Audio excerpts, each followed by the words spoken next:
Mesdames, Messieurs, bonsoir. Merci d'être encore une fois de plus fidèles à votre magazine, Les Décideurs. Nous sommes ce soir avec vous pour une seconde fois avec l'honorable Christian Mwando Simba. Il est député national. Il est également expert, vu son expérience professionnelle de finance, mais également de matière économique. C'est pour ça, d'ailleurs, qu'on sera avec lui ce soir sur notre plateau. Honorable, bonsoir. Bonsoir. Vous allez très bien? Ça va. Pour une seconde fois sur notre plateau, ça nous fait énormément plaisir, nous. Merci. Alors, on va aujourd'hui, comme je le dis, aborder beaucoup plus la question liée à l'économie en cette période du Covid-19 parce que cette pandémie a certainement des effets sur l'économie du pays et même de la province, mais également de questions liées à l'actualité. On a plusieurs actualités dans notre pays, mais également dans notre province. Alors déjà, commençons par cette période de Covid-19. Quelles sont les mesures prises au niveau de vous, homme politique que vous êtes, mais également honorable député? Oui, au niveau de l'économie, je pense qu'il faut d'abord alerter l'opinion. Alerter l'opinion pour dire que nous allons vers une crise économique sans précédent. Je crois que les gens ne s'en rendent pas encore compte. Quand vous prenez l'exemple de la République démocratique du Congo, du Katanga par exemple, vous savez que notre économie vit essentiellement des exportations dans le secteur minier. Avec la fermeture des usines, que ce soit en Chine, qui est notre principal acheteur, et en Europe, le secteur minier est en train de plonger et vous avez suivi que le cours des matières premières est en perte de vitesse. C'est-à-dire que dans le secteur minier, il faut s'attendre, et ça a déjà commencé, beaucoup de congés techniques en cours, les sous-traitants vont en souffrir, ça veut dire également que les recettes de l'État vont plonger. Vous avez vu que dans le secteur des transports, également, on a demandé qu'il n'y ait pas de transfert entre les provinces, entre les pays. Donc, les compagnies aériennes plongent. Qui dit manque de transport au niveau des échanges entre pays, entre provinces, dit la crise au niveau de l'hôtellerie. Évidemment, bien évidemment, les restaurants sont fermés, les discothèques aussi, c'est-à-dire crise d'hébergement, c'est-à-dire également baisse au niveau de la consommation dans ces secteurs, faillite des compagnies aériennes. Quand on dit que, par exemple, pour les transports en commun, on diminue le nombre de personnes à transporter, ça veut dire plongeons dans les recettes dans tous ces secteurs-là. Vous comprendrez donc que sur le plan économique, il y aura un problème très sérieux. Problème de recettes de l'État. Et lorsqu'on parle que l'État doit aider les entreprises privées, ce n'est pas un vain mot. Mais en même temps, aider les entreprises privées avec des recettes en baisse, ça pose également un problème. Je crois que vous avez suivi même au niveau du Haut-Katanga que le gouverneur de province se plaint que les recettes sont en train de tarir au niveau local. Donc, si on y prend garde, effectivement, comment on va faire pour compenser ces plongeons au niveau des recettes, au niveau des exportations? Il faut également compter qu'avec la fermeture des frontières, les imports aussi vont plonger, dans la mesure où vous avez suivi dernièrement que nos commerçants, les commerçants congolais qui étaient à Dubaï et autres, ont dû être transportés par un affrètement du gouvernement. Pourquoi? Parce que les frontières sont bloquées aussi de ce côté-là. Donc, au niveau des imports, on va avoir également une baisse, une chute vertigineuse, étant donné que les commerçants ne savent pas sortir pour aller placer leurs commandes, ou par ailleurs, dans les pays où ils vont placer leurs commandes, les activités sont en fermeture. Donc, que ce soit pour nos exports, que ce soit pour nos imports, qui dit import dit aussi chute vertigineuse des recettes douanières. Effectivement. Donc, que ce soit pour nos exports, on aura moins de devises, que ce soit pour nos imports, il n'y aura pas moyen d'avoir des importations suffisantes. Alors, pour un pays comme le nôtre, qui vit généralement, surtout en termes alimentaires, des importations, vous comprenez que ça pose un réel problème à court terme.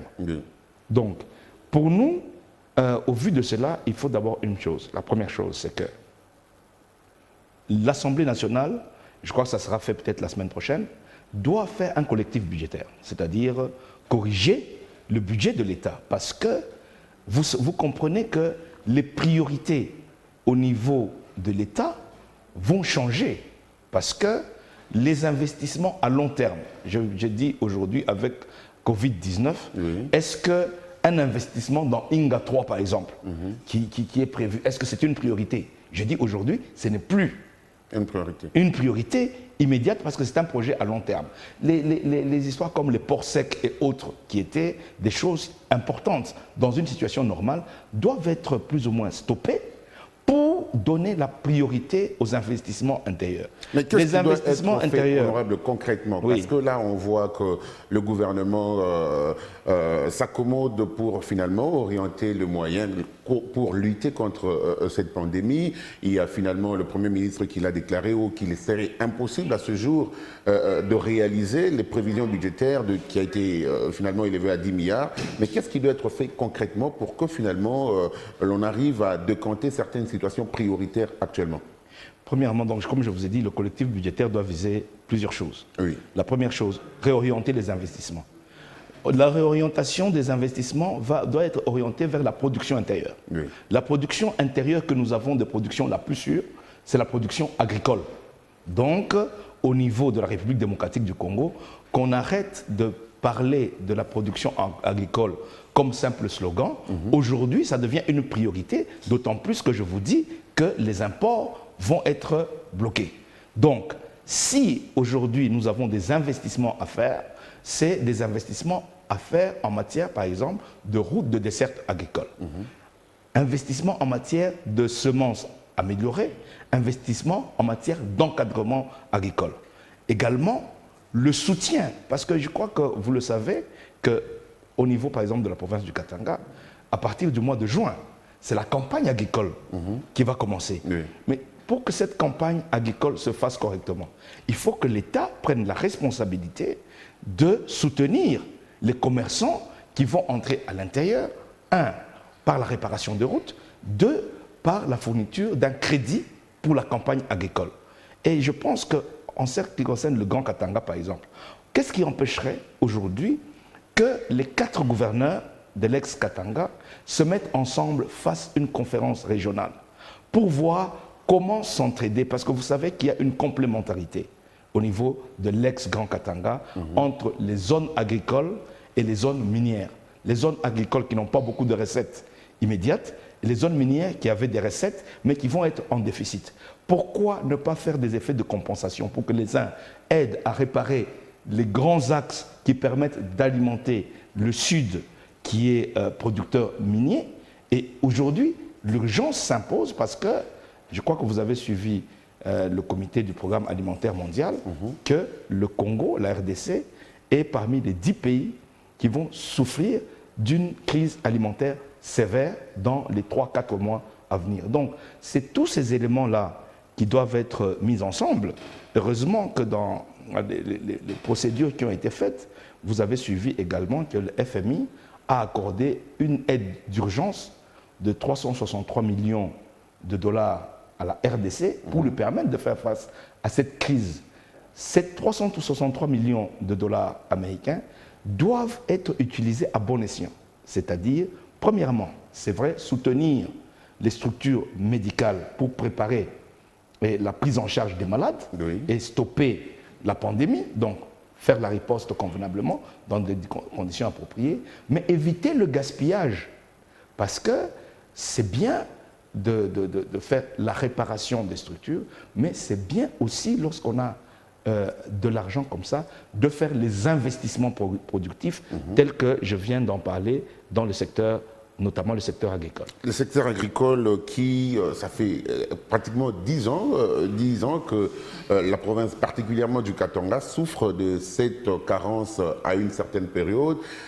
On a l'impression que le politique reste dans les discours, il y a des ateliers qui s'organisent avec les agriculteurs, avec les commerçants, mais il n'y a toujours pas de solution. Est-ce qu'on devrait rester dans les discours ou il y a un mécanisme pour vous en tant qu'honorable au niveau de l'Assemblée nationale de pousser l'exécutif à utiliser ou à orienter cet argent à bon escient comme vous le souhaitez? Oui, je crois que Est-ce qu'il faut-il se limiter dans des discours ou il faut passer par des mécanismes légaux? Je ne veux pas revenir sur des discussions stériles, polémiques. Oui. Moi, je dis par exemple, l'État avait essayé de faire quelque chose avec Bukangalonzo. Mais c'était une erreur monumentale. Qui n'a pas marché du tout. Qui n'a pas marché parce qu'il y a eu 300 millions de dollars qui ont été investis dans un projet qui aujourd'hui est à l'arrêt. Aujourd'hui, la République démocratique du Congo, notre pays, n'a pas besoin que l'État fasse des grandes fermes avec des grands acteurs. La République démocratique du Congo, notre pays, a besoin, que l'État arrange les routes de desserte agricole. Parce que les gens n'arrivent plus à cultiver, parce que chaque fois qu'ils cultivent, les gens n'arrivent pas à l'intérieur pour récupérer leur production. Si aujourd'hui, on ouvre les routes de desserte agricole, les gens vont se prendre en charge eux-mêmes. C'est-à-dire, pas besoin de grands projets.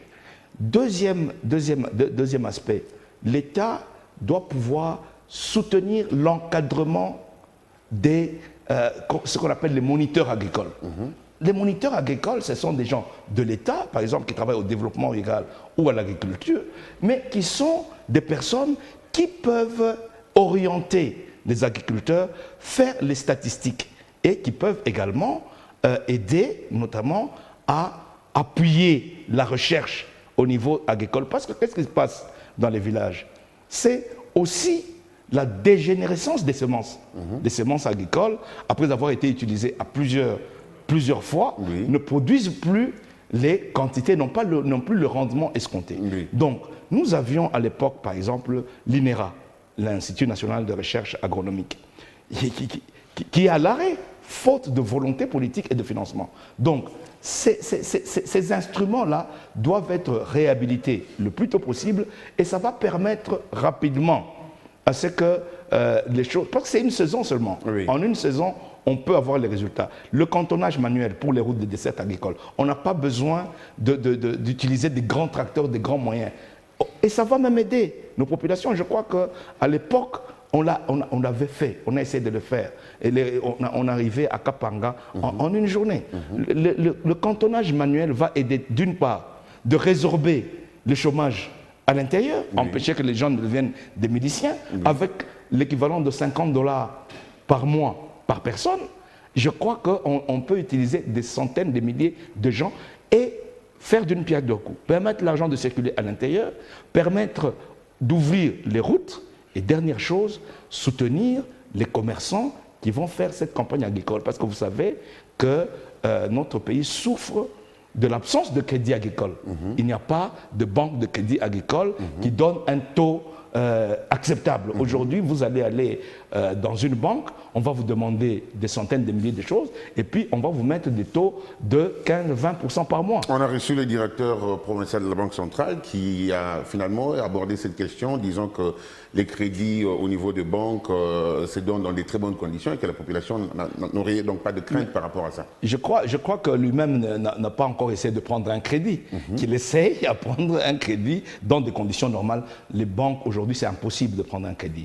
Et c'est le rôle aujourd'hui que devraient jouer des organisations comme le FPI. Le FPI ne peut pas donner des crédits à des conditions similaires aux banques parce que le FPI reçoit cet argent presque gratuitement à titre d'impôt, de taxes à l'importation. C'est à ça que doit servir. Je ne suis pas pour la gratuité. On ne donne pas l'argent gratuitement aux gens parce qu'ils vont s'amuser avec. Qu'on donne des prêts à des taux préférentiels. Le FPI souffre à ce jour avec le prêt qu'il a eu à faire avec différentes personnalités politiques. À ce jour, on ne sait même pas finalement collecter ou réévaluer ce dont beaucoup ont bénéficié de la FPI. C'est la confusion qui a été créée au niveau de l'État. Je pense que moi, qui suis un homme politique, je n'entends pas, par exemple, rire auprès du FPI. Lorsque on a confondu les affaires de l'État et les affaires privées, au lieu de laisser les opérateurs économiques jouer leur rôle, on a voulu faire plaisir à des copines, à des cousins, et on a tué l'État. Parce que lorsque les hommes politiques se mêlent à l'octroi des prêts, ils deviennent juges et partis, Dans ce moment-là, l'État ne peut pas fonctionner. Voilà, on va rentrer dans la question du développement économique au niveau de la province.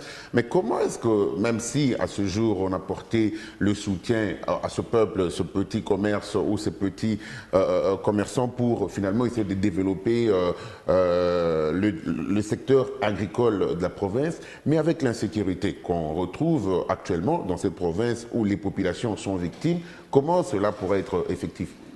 Oui, bon, la question de l'insécurité, bon, je crois que heureusement que la question peut être prise en charge rapidement. L'insécurité aujourd'hui est essentiellement une insécurité urbaine, oui, au niveau de la ville de Lubumbashi par exemple. Et je trouve dommage que les autorités provinciales ne trouvent pas le bon moyen pour y mettre fin. Aujourd'hui, c'est simple, pour moi, et je crois que ça a déjà été fait en d'autres temps. Oui. Les premiers responsables de la sécurité, ce n'est pas au sommet, c'est à la base. Un, c'est les chefs de rue, les chefs de quartier, les bourgmestres, le ministre provincial de l'Intérieur, puis le gouverneur, puis le ministre national.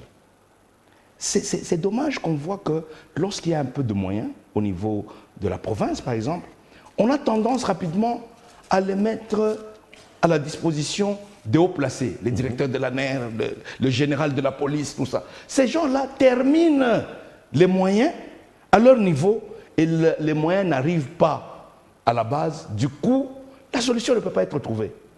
Il faut décentraliser la question sécuritaire et responsabiliser les gens. Lorsque vous avez aujourd'hui, moi qui habite à Kalouboué par exemple, un souciat à Kalouboué, il y a un chef de quartier à Kalouboué. Je pense que la question ici, c'est, je ne sais pas s'il y a un sergent ou un adjudant qui est responsable du souciat là-bas, l'impliquer mon chef de quartier qui travaille bien sûr sous le contrôle du bourgmestre de Lubumbashi, qui travaille sous le contrôle du maire de la ville. Ces gens-là, le responsable du quartier, le responsable de la police ou de l'armée du quartier, travaillant ensemble, doivent travailler en collaboration avec la population. Parce que le premier responsable de la sécurité, c'est aussi la population. Oui. Si les moyens arrivent réellement au chef du quartier, la responsabilité du gouverneur de province, du ministre national de l'Intérieur et du ministre provincial de l'Intérieur, c'est de savoir que les moyens mis à disposition sont arrivés et deux, que la police locale du quartier a les armes suffisantes, a des gens formés suffisamment que pour assurer la situation. Dès lors qu'il y a, par exemple, dans chaque quartier, et la province du Haut-Katanga en a les moyens, une ou deux jeeps avec 6, 8 policiers qui ont leur prime de risque la nuit. Le chef de quartier est responsabilisé, avec bien entendu en faisant rapport à son bourgmestre, qui fera rapport au gouverneur et au maire de la ville. Et qu'il arrive quelque chose dans ce quartier-là. Mais je crois que le même jour, le chef de quartier a des problèmes. Oui. Parce que c'est lui qui est responsable, c'est lui qui a les moyens, c'est lui qui gère les troupes, c'est lui qui va s'organiser avec les chefs de rue qui vont mettre les mécanismes pour avoir l'information en temps utile et pouvoir intervenir. Ici, la manière dont les choses se passent, il faut craindre, je le crains, je n'affirme pas, que ça soit une insécurité organisée à un certain niveau. Qu'est-ce que vous insinuez en disant ça, honorable? Voilà, honorable, vous avez vu le gouverneur de province mettre de moyens, des véhicules, le moyen de locomotion, n'en parlons même pas. Les primes dont bénéficient les agents de sécurité sont finalement connus, qu'il y en a, que c'est là et à leur disposition. Mais comment est-ce que vous insinuez que c'est une insécurité organisée? Pensez-vous que qui est auteur de cette insécurité? Moi, je ne vais citer personne, mais je dis que chaque fois... Non, mais puisque vous dites que c'est une insécurité organisée... J'explique. Oui. Chaque fois qu'il y a des personnes qui sont attaquées, et ça se passe en série, ce n'est pas une maison, c'est sur 10 maisons, et ça se passe sur 5-6 heures du temps. Ça veut dire que pourquoi il n'y a pas d'intervention avec tous les moyens qui sont mis à disposition? C'est qu'à un niveau élevé, il y a un problème. Or, si on décentralisait cette responsabilité de sécurité, que le policier qui est dans tel ou tel autre quartier, qui est à Machipicha, ce policier-là qui n'est pas complice de ce qui peut se passer à un certain niveau, et qu'il sait qu'il a sa prime, et qu'il a ses moyens, qu'il a ses armes, qu'il a ses munitions, et qu'il a ses hommes à sa disposition, ce policier-là, il va intervenir. Et s'il n'intervient pas, et lui, et le chef de quartier, et le chef de rue, et éventuellement même le bourgmestre, ils sont en prison. Parce qu'ils n'ont aucune raison pour rester de minuit à 4 heures du matin, ça tire et personne n'est au courant. Lorsque on donne les moyens, il faut savoir sanctionner. Oui. Depuis qu'on est là, depuis que la chose a commencé, est-ce que vous avez entendu qu'il y a un bourgmestre, un chef de quartier ou tout ça qui a été sanctionné? On sanctionne les autorités politiques ou militaires? Non, dans ce cas. À tous les niveaux. Oui. C'est-à-dire que les gens doivent pouvoir s'expliquer à partir du niveau le plus bas. Mais ces gens-là, si vous leur demandez, ils disent que non, les chefs sont en train de s'organiser là-bas avec les généraux. Nous, on n'est pas au courant. Nous, on ne nous implique pas. Donc l'argent qui peut être mis à disposition disparaît au sommet. Et le policier qui, à la base, ne se sent pas concerné. Oui. Quand on tire, il dit, bon, va intervenir.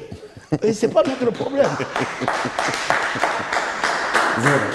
Voilà, je pense qu'on va quand même revenir, on va changer de cap, on va cette fois-ci parler de l'actualité du pays parce que vous êtes honorable député, honorable national. Très récemment, heureusement que le feu s'éteint petit à petit, on a vu que l'Assemblée nationale, les Sénats et même la présidence de la République étaient vraiment en confrontation par rapport à l'état d'urgence qui a été proclamé par le chef de l'État. Vous êtes au niveau de l'Assemblée nationale, cette question a certainement été abordée, je crois, avant que l'on vous demande de retourner pour des raisons de Covid. Mais quelle lecture avez-vous fait par rapport à cette situation? La lecture est simple. Nous sommes devant une coalition, je ne veux pas utiliser des termes très forts, mais qui nous semble être de l'aventure.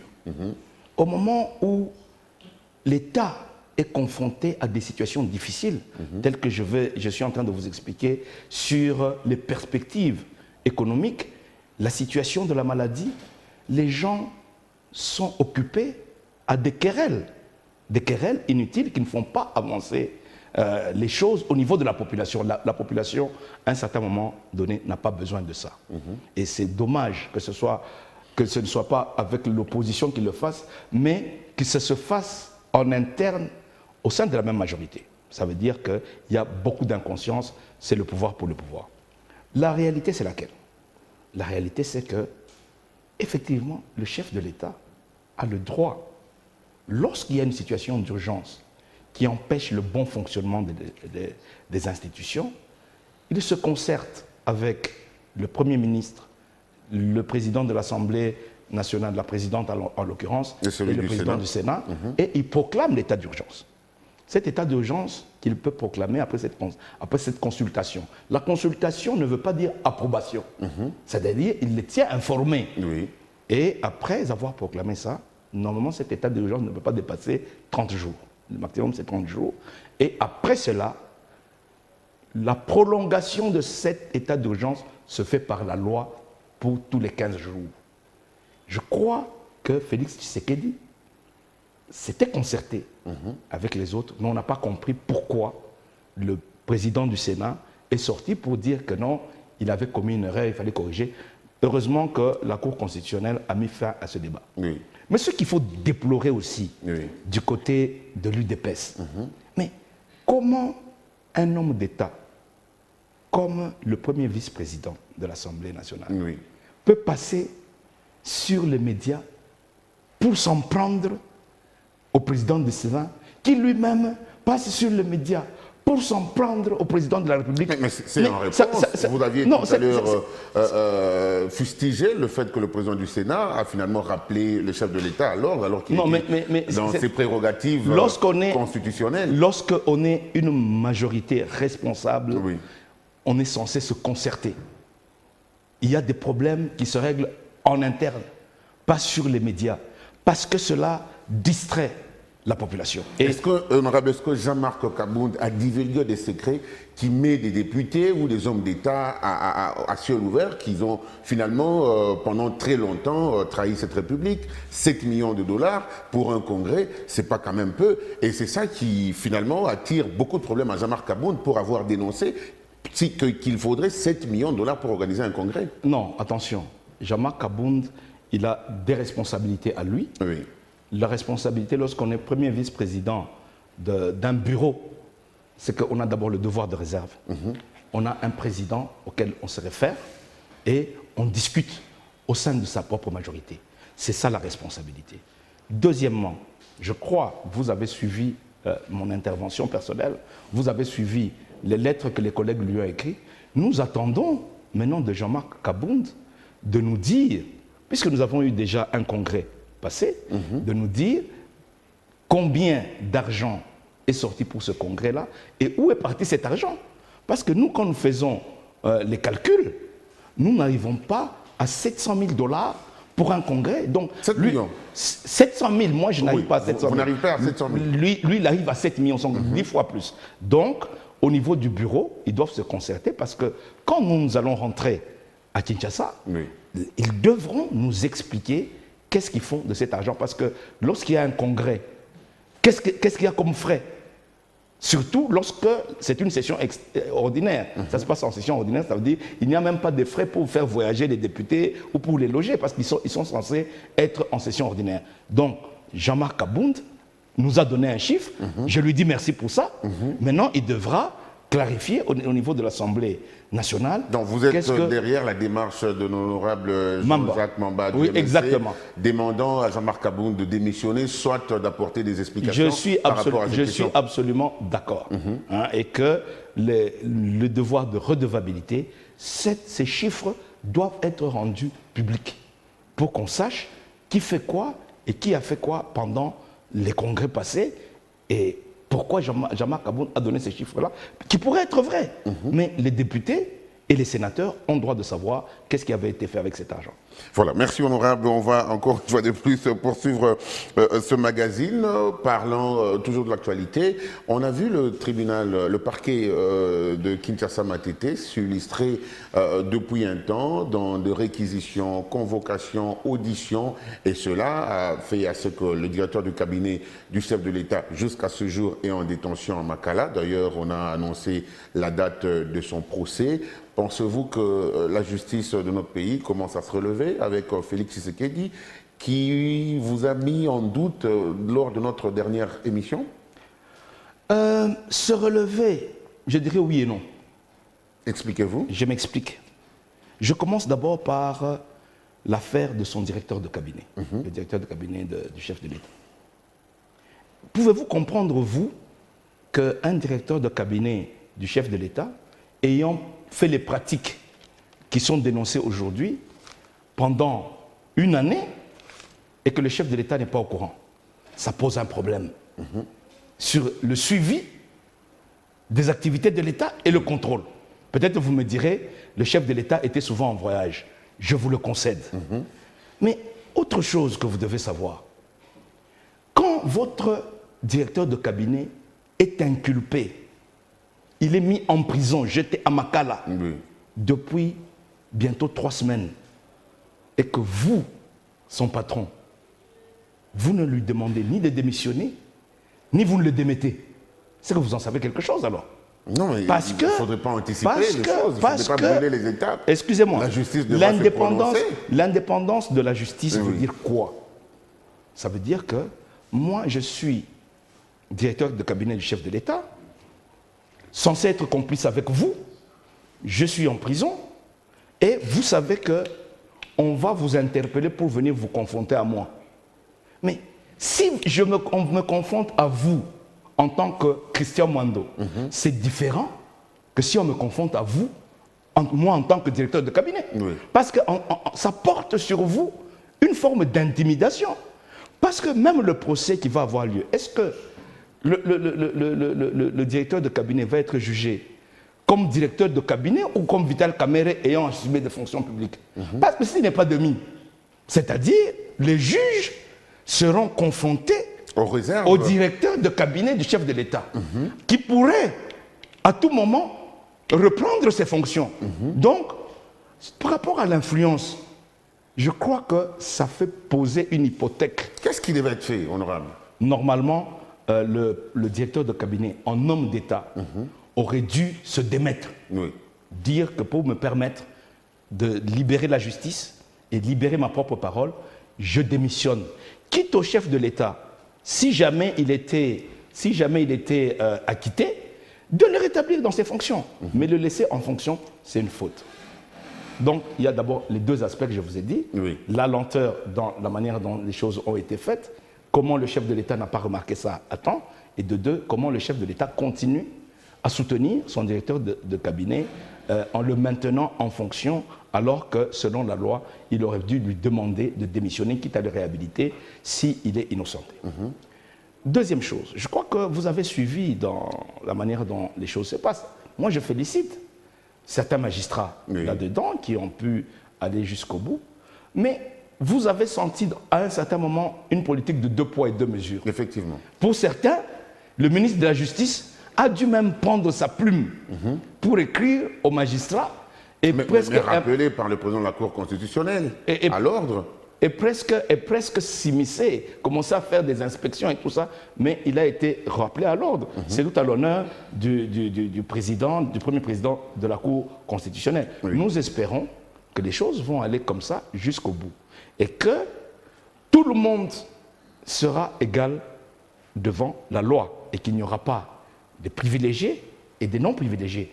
La voie qui est empruntée, c'est une bonne voie, c'est une première dans la République démocratique du Congo. Ça permettra quand même aux Congolais de voir qu'il y a les choses qui pourraient avancer dans un terrain et rassurer, ça pourrait peut-être rassurer aussi certains magistrats dans l'exercice de leurs fonctions, ce qui serait une bonne chose. Donc nous demandons tout simplement que l'Église reste au milieu du village et qu'on laisse les choses aller jusqu'au bout sans interférence. Cela ne fait pas peur qu'on commence finalement à fouiner? On risque peut-être de revenir à une certaine gestion dont vous aviez également été dans la chose publique. Ça ne fait pas peur, ça n'effraie pas qu'on commence finalement à fouiner dans le passé des hommes politiques qui ont géré dans ce pays? Mais dont vous êtes un de gestionnaires. Pourquoi ça ferait peur?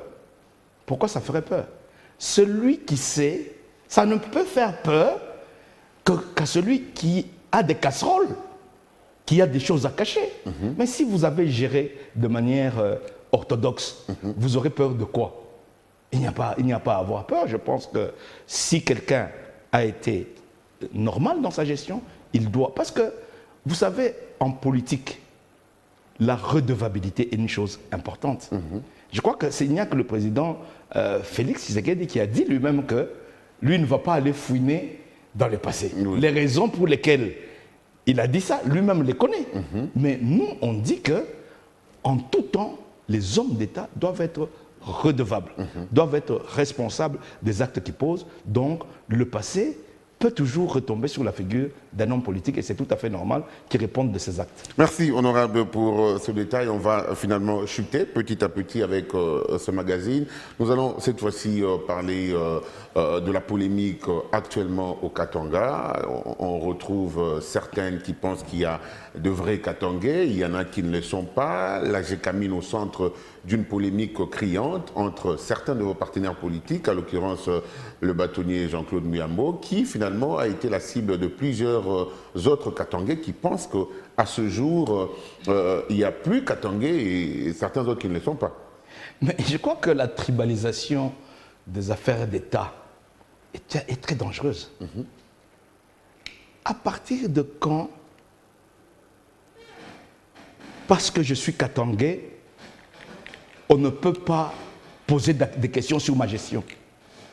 Si on pose des questions sur ma gestion, c'est les Batabo qui se lèvent, c'est les Babemba qui se lèvent pour dire que non, celui-là c'est notre frère. C'est-à-dire que, au nom de votre tribu, vous avez le droit de faire n'importe quoi avec les biens publics. Je pense que non. Je crois que sur le plan constitutionnel, nous sommes d'abord tous Congolais. Et les biens publics que nous gérons, c'est au nom de la République. Et la République n'a pas de tribu. Tous les enfants sont égaux devant la République. Et je pense, je vais demander à nos jeunes, aux jeunes gens qui sont généralement instrumentalisés, de laisser la justice faire son travail, aux gens qui accusent d'en apporter les preuves. Si je vous accuse faussement, mais vous avez le droit de me porter plainte en justice pour imputation dommageable. Oui. Mais pourquoi vous allez prendre les jeunes de votre tribu ou de votre communauté pour m'attaquer parce que je me suis attaqué à votre gestion? Je pense qu'il y a quelque chose qui ne va pas. Et je pense particulièrement aux Katangais, Oui. aux jeunes Katangais, que nous devons sortir de ça. On me pose une question, j'ai eu à gérer. Demandez-moi mon coup à question. On vous a posé telle question. Quelle est la réponse à cette question? Et nous devons élever le niveau de la politique. Oui. La politique que nous avons au Congo, au Katanga, d'être une politique des individus est mauvaise. Vous savez, tant qu'on peut en politique, parlons le plus possible de la gestion des affaires d'État. Pas de la vie privée ou de la qualité privée des individus. Parce que je crois que ça, c'est un argument de faiblesse. Oui. Au moment où il y a des choses importantes comme ça, est-ce que c'est le moment de dire, bon, puisque tel a posé de telles questions, est-ce qu'il est de telle tribu? Non, ne revenons pas à des choses très basses. Moi, je pense que pour le dossier Gécamine, Oui. le bâtonnier Muyambo a posé des questions. Oui. Je suppose qu'il assume ce qu'il dit, qu'il en a des preuves. Si, de l'autre côté, le PCA, Yuma, a considéré que l'autre a outrepassé, il a calomnié, je crois qu'il y a les voies de justice pour régler ces problèmes-là. Il ne faudrait pas que ça crée des guerres tribales à cause tout simplement d'un problème de gestion. Nous parlons des affaires de l'État, il faut que nous puissions savoir nous dépasser. Et j'appelle les uns et les autres, que ce soit du côté du bâtonnier Muyambo, que ce soit du côté du PCA Yuma, de pouvoir limiter leurs différends à des problèmes d'État et de ne pas descendre en dessous de la ceinture. Merci, honorable. On va finalement terminer avec Ensemble pour la République, qui est finalement un parti, voulais-je dire, attendu, mais jusqu'à ce jour, on pense qu'il y a un calme, un silence concernant votre parti. Oui, le calme, le silence, je dirais non, parce que nous avons été freinés, en fait, dans notre élan, par le Covid-19. Hein? Il faut dire que, bon, Ensemble pour la République est généralement constitué des hommes d'État. Oui. Nous avons considéré que c'est indécent, pendant cette période où nous devons réfléchir tous pour comment sauver la République démocratique du Congo. Parce que c'est le plus important. Oui. Ensemble pour la République peut terminer ses démarches aujourd'hui, mais ne va pas venir régner sur des cadavres. Donc, Ensemble pour la République aujourd'hui, comme je l'ai fait en introduction, est en train d'essayer de donner sa contribution, ses réflexions, pour que ceux qui ont la capacité de gestion prennent ces réflexions, qu'ils puissent aider notre population à survivre. Parce que ce n'est que par la survie de notre population que si nous prenons le pouvoir demain, nous allons gérer.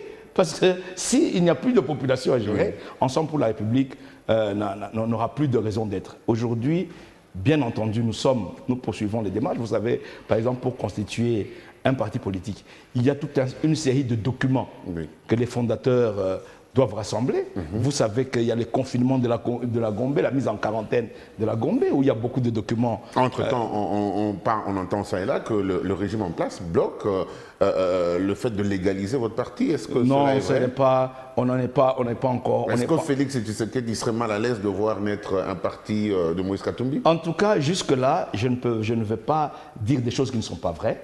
Jusque-là, les documents, nous ne les avions pas encore introduits, ce qui fait que je ne peux pas vous dire que j'ai été bloqué sur des documents que je n'ai pas introduits. Oui. Donc, je pense que jusque-là, il n'y a aucun problème.